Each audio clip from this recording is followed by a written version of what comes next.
Okay, hello guys, and welcome back ulit sa YouTube channel natin. So, ngayon naman ituturo ko sa inyo kung paano pagana si Roblox sa Windows 7. So, please subscribe and hit the notification bell. And let's start begin. So, ayun, okay. So guys, sensya na kung hindi ako gumamit guys ng screen screen recorder. So as you can see guys, ginagamit ko lang yung camera ko para ma-record natin yung screen ng monitor. So sana medyo naaninag niya, pero tanggalin ko lang tong para yan.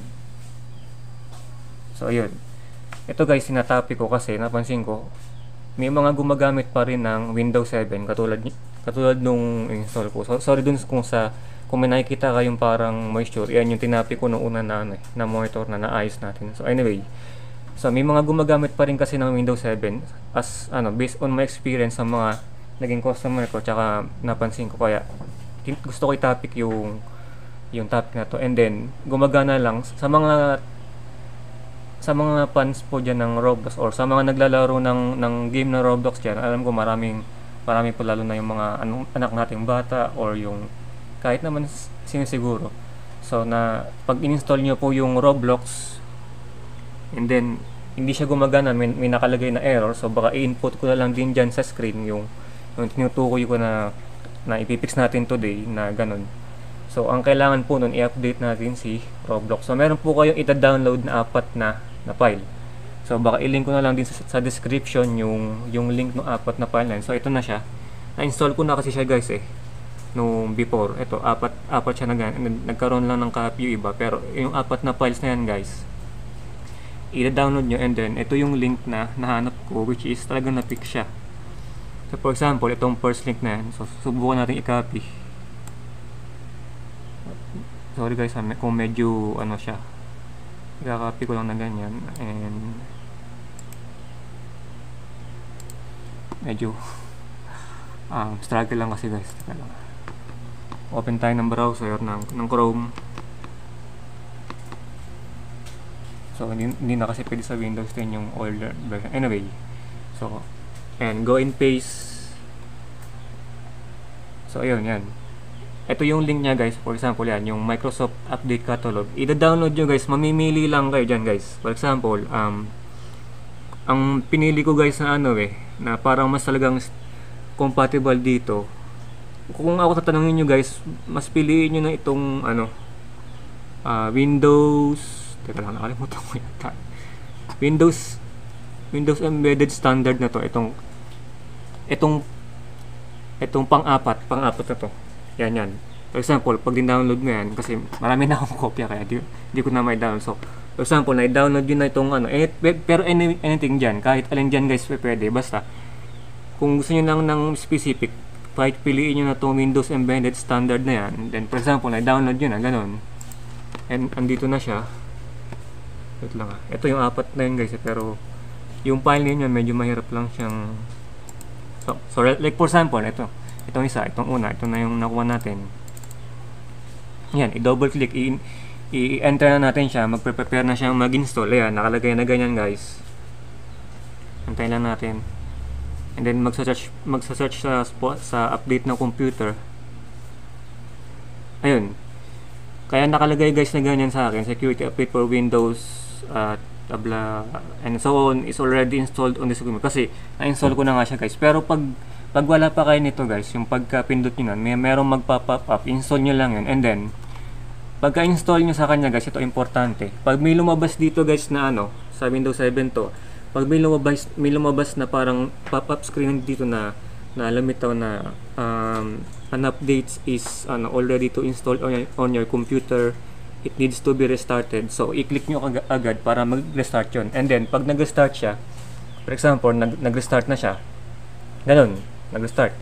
Pagkatapos may lilitaw dun, pagka nag-open na ulit siya, pag nag-boot na siya, may makikita kayo, Windows is configuring for update. So antayin nyo lang.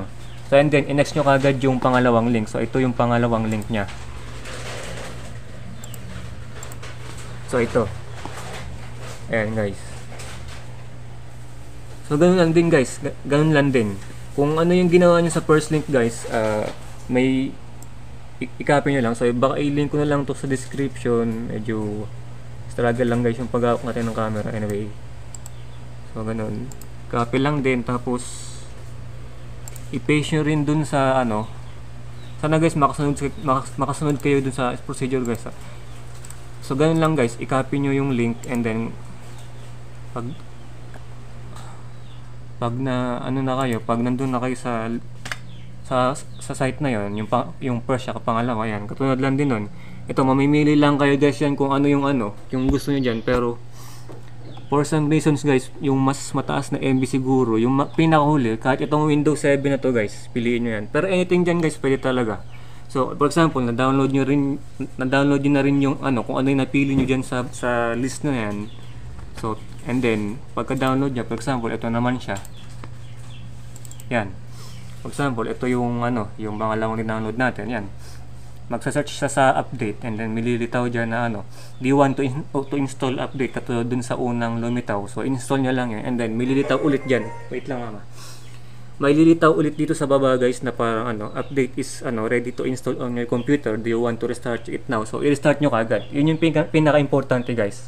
Kailangan i-restart nyo kagad bawat download nyo. For example, noong una, na-download nyo itong una. Tapos, nakalagay dito, kailangan i-restart kagad.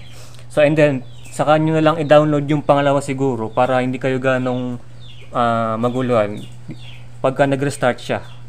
So, kung gusto nyo naman, i-download nyo na kagad yung apat, and then isunod nyo yung pangalawa, tapos ulitin nyo lang pagka nakalagay na do you want to install this update on computer, and so on. Pag binabasa kayo dito sa baba na your computer needs to restart, i-start nyo kagad. Wag nyo kagad siya guys na ipagpapaliban, kasi nung minsan yung pinagpaliban ko yung pag-restart niya, ang nangyari parang hindi nag-install hindi ko alam guys, pero for some reason hindi siya nag-install. Kaya pagkatapos nyo ma-download to, pagka sinubukan nyo siyang i-install, tapos may nakalagay dito na restart, i-start nyo kagad. Ganoon din dito, and then sa pangatlo na to, and so on, sa panguli, sa pang-apat. So magkakaiba ng size yan, kaya siguro hindi naman kayo malilito kung ano dyan yung hindi magkamukha. Kasi ang taktika na lang dyan guys, ang taktikang ginawa ko, tignan nyo na lang yung size comparison nya. For example, may magkamukha dito na, tignan natin sa properties.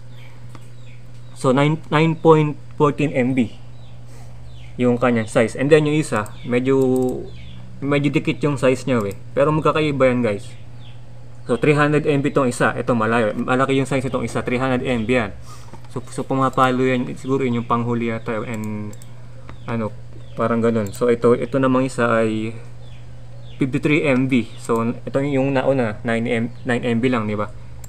Parang may kadikit na nasukat yung isa So ito yung isa, yung 9.10. So yun yung nasabi ko guys, sa size nyo na lang titignan para di kayo malito, kasi minsan naduduplicate yung pagkaka-download natin. So ganun. And then pag na-install nyo siya, yun, subukan nyo na i-run yung Roblox nyo guys. For example, katulad yan. Pag nag-load din siya guys, tapos yung antayin nyo lang, kasi minsan nag-update si Roblox, diba, ng bagong features, kamukha ni ML, ganun. So pagka nag-open siya, medyo matagal lang yung wifi natin. Anyway, hantayin lang natin ng konti, magbubukas yan. So tapos yung pangalawang issue pa nga pala guys, minsan baka lang sakali nagbukas na siya guys. Ayan. So guys, Windows 7 tong ginagamit ko, and then working na si Roblox. So sa mga hindi po makapagpagana kay Roblox dyan, na gusto pa rin gamitin nyo OS ni Windows 7, sana makakatulong po ito. And then baka sakali ma-encounter nyo yung pangalawang issue, kung saan pag binubuksan nyo, optional lang to guys pag binubuksan nyo si Roblox, baka sakaling na-encounter nyo yung white screen. So for example, binuksan ko si Roblox pero nag-white screen siya. Hindi na po yung OS ang problema nun. Malaki yan dyan sana yung video card, kasi nung nangyari sa akin yun guys, ang ginawa ko lang, nag-install ako ng bagong video card na nabili ko sa Shopee. Yung low profile lang siya, kahit yung maliit lang siguro, baka link ko yung picture dito. Yung low profile na video card, nilagay ko sa ito yung computer na ginagamit natin. Ayan. Gumamit ako ng video card, and then yun, gumana na si Roblox. So baka yung pangalawang yung pangalawang problema naman, na baka lang sakaling may maka-encounter sa inyo, yung parang white screen siya. Ang problema na po nun ay yung video card. So yun lang po, and then sana po may natutunan tayo ngayon, and salamat. So, ayun guys, sana po may na kahit paano may na-share ako or naunawaan nyo yung procedure na tinukoy ko or ano na tinuro ko sa inyo dito sa video na to. Hindi ko sure kung ganun kanino, pero hopefully nakasunod po kayo. So, yung link naman dun sa mga files na kailangan i-download para mapagana si Roblox, baka i-link na lang dun sa description natin dito sa ating vlog. So, yun. And as always, God bless and thank you for watching. Baby, you give me midnight. You whip up my ass.